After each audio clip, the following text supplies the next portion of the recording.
Since his investiture as the president of the Nigerian Society of Engineers 6 months ago, Engineer Oti Sanyenji has made remarkable achievement in the quest to position the engineering professional body. We speak with him on the achievements and the opportunities for the infrastructure sector and the position of engineers in Nigeria. We have a focus. CED Magazine's new initiative, the Built Environment Professionals, honor engineer Charles Aladewolu, the man behind TECO Limited.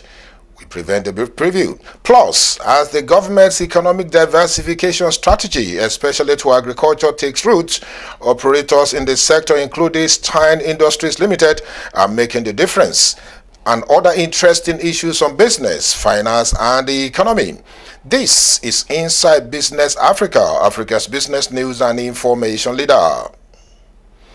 Hello, a very good day to you and thanks for joining us. My name is Kenneth Odushola Stevenson and this is Inside Business Africa, Africa's business news and information leader. We do know that the economic situation in the country is actually slowing. It's very slow right now, but it is very optimistic that the agriculture sector could make a difference. We'll talk with some of the professionals, especially organization that is making the difference later on the program. But first, let's take this commercial break. When we come back, we speak with Engineer Oti Sanyenji, the president of the Nigerian Society of Engineers.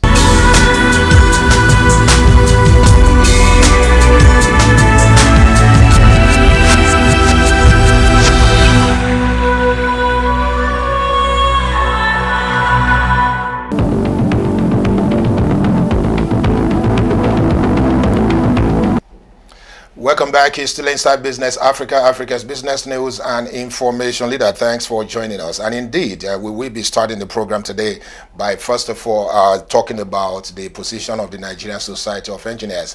And we will be joined in just a few seconds by the president of the Nigerian Society of Engineers, Engineer Oti Sanyenji. Indeed, he took over as the president in January 2016. And since then, he's been moving around, positioning this engineering professional body in the minds of many, especially in relation to the practice of engineering and what they need to do. So let me use this opportunity to welcome Engineer Oti Sanyenji to Inside Business Africa. Thank you very much, sir, for joining us. The current government, led by President Muhammadu Buhari, is just about a year and 1 month old in Nigeria. And indeed, you have moved around the states. You've visited many ministries. You've hosted many ministers, especially those of them that are in the infrastructure development sector. And indeed, you have also done so well by motivating indigenous professionals. Are you seeing any changes currently in the sector, especially in the infrastructure sector, with the body language of the Nigerian government? We fundamentally have this problem that engineering is underrepresented at the highest levels of government. Okay. That's unfortunate. There are these engineering-based ministries that, we can recount them. There is works, there is housing, there is transport, there is power, telecommunications, there is agriculture, water resources. Name it. So many of these ministries that have high engineering content. And to manage such ministries, that at any time there must be one or more engineers in the highest level of management. And when we say the highest level of management, to manage a ministry, the department, you can break really what policy, the policy environment there, you can break it up into some elements that you will see that you need intervention at the highest level for things to add up together and work well. And for those government business departments that are engineering based, you need one or more engineers at that level, not below, not only from director down, no. Because directors are employees of government. They're always there. And in any case, the beginning of wisdom is the fear of the minister in the way we have it. A director cannot come and challenge the minister. Otherwise, he will have himself to blame for that. But if you have sufficient number of ministers, there is one person at the top, but there are others below who are manning, different policy elements that, combine to give that sector its character. And the key success factors that must be, got right for that sector to work well. If you don't have the people who know it, who have the knowledge, who have the experience, that can add value and take the place higher, if you don't have such people, there's nothing that somebody who lacks in these attributes is going to bring there. Let me move straight to the next question and talk about the power of consulting engineering in the developing economy. You are a consultant, and you've done quite a lot, especially in the power sector, which puts you in a very important position to speak about this topic, the power of consulting engineering in the developing economy. The difference between engineers you have in client organizations and engineers with consulting engineering organizations is that some people, put it a bit more catchy by saying that, look, an engineer in the Ministry of Works, for example, perhaps would design one road in 30 years, or would have had the opportunity to design a super highway once in 30 years. But an engineer in a consulting organization can have the opportunity of working on 30 such projects in 1 year. So you get the difference. I mean, that is stretching it a bit too far, but that is the kind of situation. The people in the consulting outfits, their duty is to design and really advance the practice of engineering. That is really where you say engineering is being done on a regional basis. The people in the client's organizations, when these designs, in fact, they commission the consultants.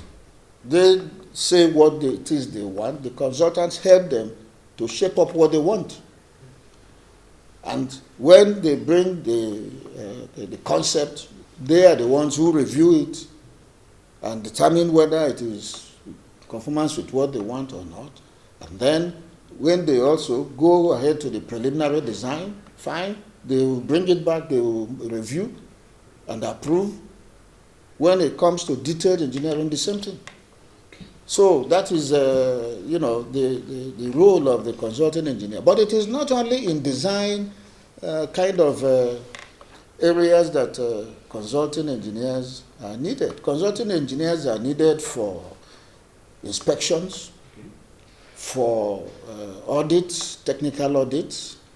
They are needed for safety engineering matters. You go to inspect lifts, inspect pressure vessels and boilers and stuff like that. They are needed for the valuing assets. They are needed for also management, of strategic management of technology, and so many of such things. Let me focus on the indigenous engineering sector and I talk precisely about the power sector, which is key to any industrial development, the indigenous engineers. But recently, the immediate past managing director of Niger Delta Power Holding Companies of Nigeria, Mr. Olotu, recently said that the remaining power plants should be privatized. Do you think this will actually help boost the indigenous participation in this sector, or what do you really think needs to be done to get the indigenous engineers to take active participation in this sector? Of course, I'm in support of privatization, but I'm in support of meaningful privatization. Because the way I define privatization is that a sector that has more private initiatives in operation in that sector than government initiative is already privatized. Then we come to the level of individual enterprises. Because what we have been doing here is just buying out government, kicking out government. It's not really privatization, because you go to carry something you thought government was not doing well, and then give it to somebody who is not even doing it at all or doing it worse. That is not privatization. The money they were bringing into the system, they should use it to build additional facilities and run it, while the government tries to rehabilitate what it has and also maybe do management contracting. If it thinks it doesn't have fire in the belly to run such facilities, it should, get management contractors to run their own facilities. It is a form of privatization. So when that is done, you will just find that the country would have built up, in fact, would have doubled or trebled its capacity. But what we have done now is to get people, entrepreneurs, to garner resources and come and pay for something that is existing, and something that is already greatly depreciated, that you also need to put in a lot more money to bring them up to any level of value and service. So we missed that in this first wave of Thank you very much indeed, sir. Now that you've answered that question, let me go straight to the next one. You are the lead consultant to the NIPP, National Integrated Power Project, and that particular project is expected to drive the process and make significant achievement in the power sector in Nigeria. What do you think has happened since these particular 10 of them had been delivered? Has there been any improvement, or what kind of thing have they brought to the plate in terms of the power sector in Nigeria? Oh, beautiful. The significance of NIPP plants is that when the NIPP came on, that initiative doubled the generation capacity of the country. It added 43% to the transmission capacity of the country, and added 25% increase, maybe now more, to about 30 to 40% increase to the distribution, electricity distribution capacity of the country. So that is a huge intervention that in one fell swoop doubled the generating capacity of the country. 8 out of the 10 power stations are already on the grid. The other 2, before the end of the year, are likely to be on the grid.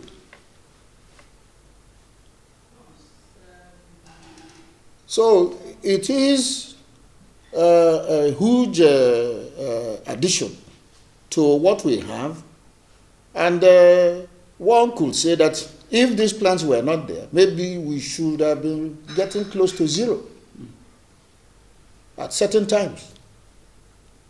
We've tried everything in Nigeria, sir. We've done it all, and we've tried with invested money, and it's been like 5,000 megawatts this day, 10,000 megawatts since 1999. We'll be singing this particular song, but now we still lack power, whether we like to talk about it or not. The alternative power supplies or sources. How now that the power plant in the country lack gas supply, especially with the bombing in the Niger Delta, what do you think we should do or focus on, especially in relation to alternative power?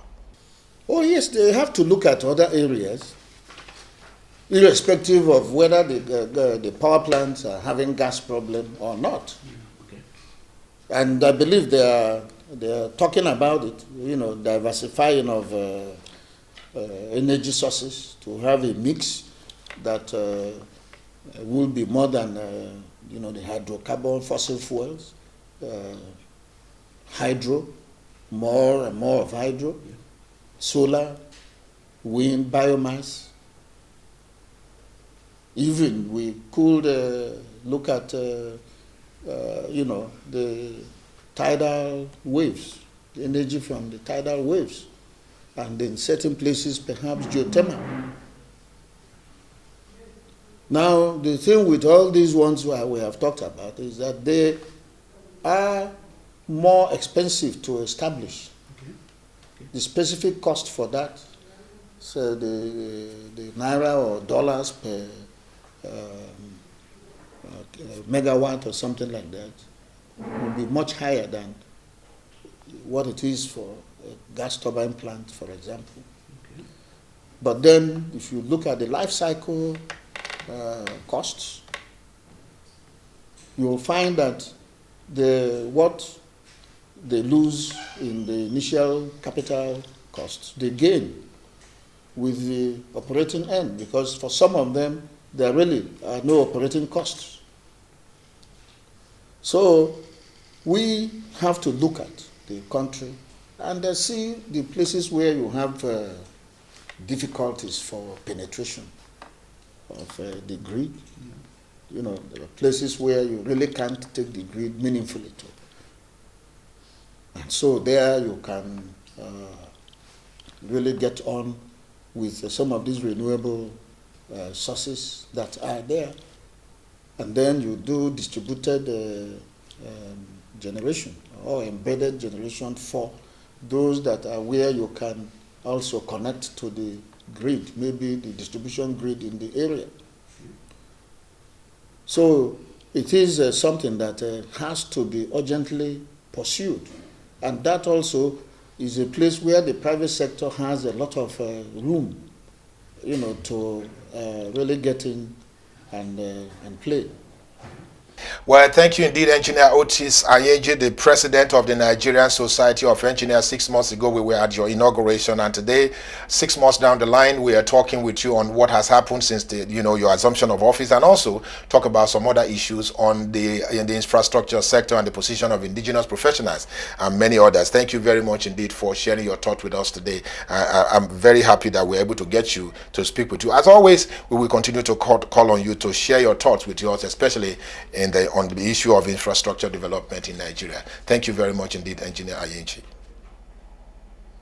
Well, I've been speaking with Engineer Otis Anyeji, the current president of the Nigerian Society of Engineers, and we were part of the investiture, and we have promised on Inside Business that we will continue to follow the development and some issues arising from his own presidency and infrastructure development in Nigeria. When we come back, right after this commercial break, we'll be talking with another engineer who was recently conferred as one of the built environment professionals, evergreen indeed. Engineer Charles Aladewolu. We speak with him on his position on this industry and more. Stay with Inside Business. We'll be right back.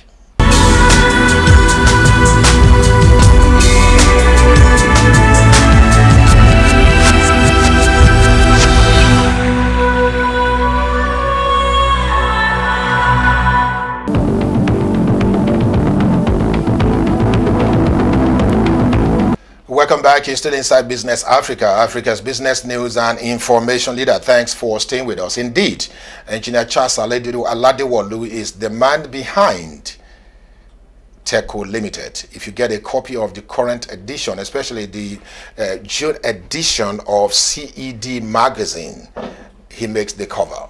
And indeed, he deserved it, because for 35 years, this personality has put in so much in the engineering practice in Nigeria, from manufacturing, agriculture, to civil and also mechanical. He has done it all. And indeed, he deserved to be named evergreen professional in the built environment. And CED magazine presented to him recently a certificate recognizing that he has put in so much and is deserved to be made an evergreen. Take a listen to what happened and also hear what he has to say about the profession and himself. Sir, congratulations. Construction and Engineering Digest magazine covered the built environment, and for the past 23 years we've been doing this. And I see this opportunity to present this certificate to you. I read certificate of recognition presented to Engineer Charles Aladewolu.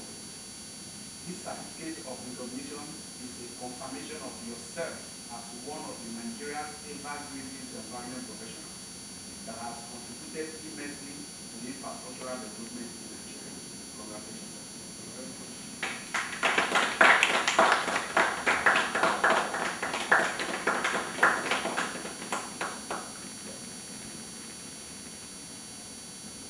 Well, thank you very much.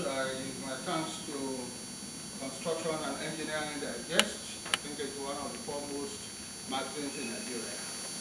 They have been promoting engineering and construction these past very many years, and we are very happy to be associated with you and to be so recognized. And you can count on our support, that we can continue to contribute to the economic development of Nigeria and to the promotion of the engineering profession. Thank you very much, sir. Thank you, sir.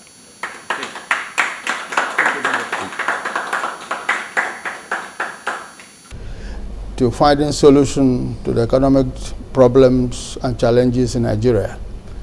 Every nation that has developed on the foundation of engineering and technology, more so in this generation. Therefore, we need to further contribution. Well, the good thing is that the local practitioners are as good as their expatriate counterparts. What is lacking is the environment in which we practice. We have employed some expatriates here before. We have sent some of our Nigerian engineers for training. Everywhere they have gone to, they have come back with very good recommendations. In other words, if we have the environment that is conducive for engineering practice, we can do just as good as any other professionals of anywhere. Yes, but Technology Limited, we have been around for 36 years. And all these years, we have trained quite a number of Nigerian engineers, and we have handled some very interesting projects. And the joy of it all is that all our projects stand out today to testify of the credibility of Nigerian professionals. We specialize in the area of agro-allied business.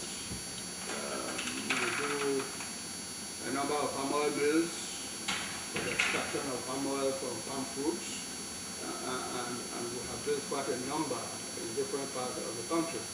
I remember years ago, all the equipment were being imported from Europe and from other places. Then, about 21 years ago, we built our own factory in Nigeria, our own workshop, where we fabricate equipment locally. And I'm happy to say that the quality of the equipment we fabricate here in Nigeria, the qualities are just as good as anyone they were importing from Europe. So I think once you train people and you have the facilities available, you can compare with any other engineer from anywhere. Yeah, well, I thank CED for the award. Okay. I think it's just an encouragement. Yes. It shows that people are watching what we are doing. Yeah. And I see it as something that will encourage us and my boss to do much more than we were doing before.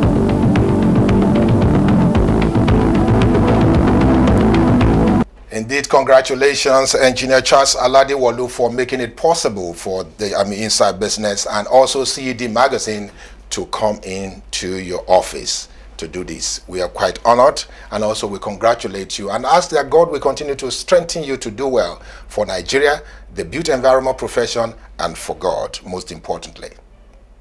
Now, when we come back, we talk agriculture. Stay with Inside Business. We'll be right back.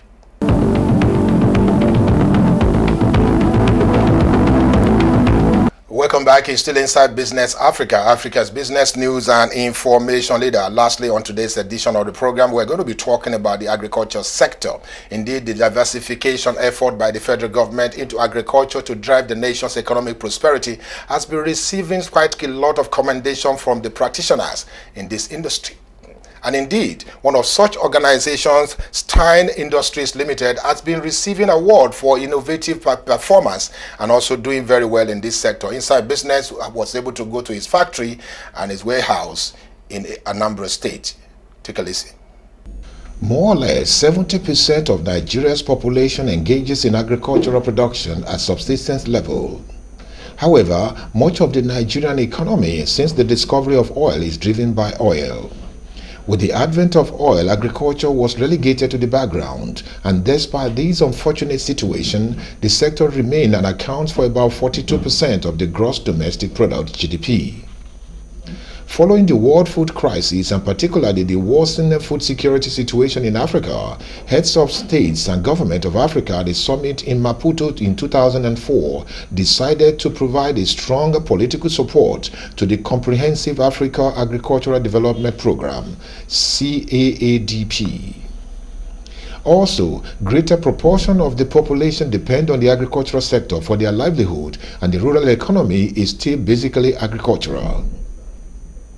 The role of the agricultural sector in the overall response of the Nigerian economy to reforms and adjustment policies is very important because, given its relatively large size, a large positive response to adjustment policies was expected as a means of improving the overall performance of the economy. Farmers are being encouraged so far.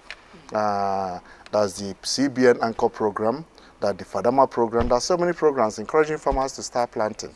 Now, when they finish that planting, is this not contrary to the government policy of trying to encourage farming by providing the funds for the Anchor, CBN Anchor program? That Anchor program is designed in a way that the mills will absorb the rice. Now, when the mills absorb that rice, what do we do with it when there's so many rice imported into the country? That will be the question that the government will have to answer. Otherwise, why waste taxpayers' money? If they don't want Nigerians to consume the rice produced in Nigeria, they should tell us, and they should stop wasting money. If they want that money wasted to come back, if they want to encourage more farmers, there must be stability in the policy. The government must make policies that must be friendly to the economy, not the quick pro kind of arrangement that we keep having. And we know that the rice importers are very powerful. They lobby a lot, they have so much money to lobby. But a firm government must be firm. Government must be firm in what they do. They must come up with policies and stand by those policies. When Buhari came in, when we heard him, I was one of those that heard him even in newspapers about his policies, because suddenly all the mills started working 100% capacity. We were looking for paddy left, right, and center to mill. We were selling out our paddy. Suddenly now, this policy, this will not only discourage processing, it will equally discourage people from going to the farm. Because when they produce and they don't sell, they will not produce again next year. They will not go back to cultivation next year. Well, we feel good being adjudged the best producer of the best rice 2016 in Africa. It's very encouraging. It's truly, when we were called upon on this, we felt a bit I don't know the words to use, but we felt, could this be real? Because we didn't know anyone in that organization before now. We've heard about the organization, and even up till now, we still did not know anyone. Quite unlike other awards that they will call you, ask you to pay X amount of money before you receive the award. We were just called and told that, congratulations, we've won the Best Rice Award. Are we happy to come to Sheraton to receive the award on so and so date? And we were like, why not? And after that, we were waiting to hear the next stage of it, of how much we are going to pay. And that never happened, which surprised us. And even after the award, nobody still came to me to ask, can I have your card? I will call you later to tell you what needs to happen. Up till now, we still do not know anyone in that organization. So we commend such organizations. Those are the sort of organizations that we need in Nigeria, where they will recognize things based on its merit alone, not the power of how much that company can pay to receive such award. That's the very surprising thing to us about that award. So we're quite happy that we received such an award, and we're quite happy that our work, our hard work over the years.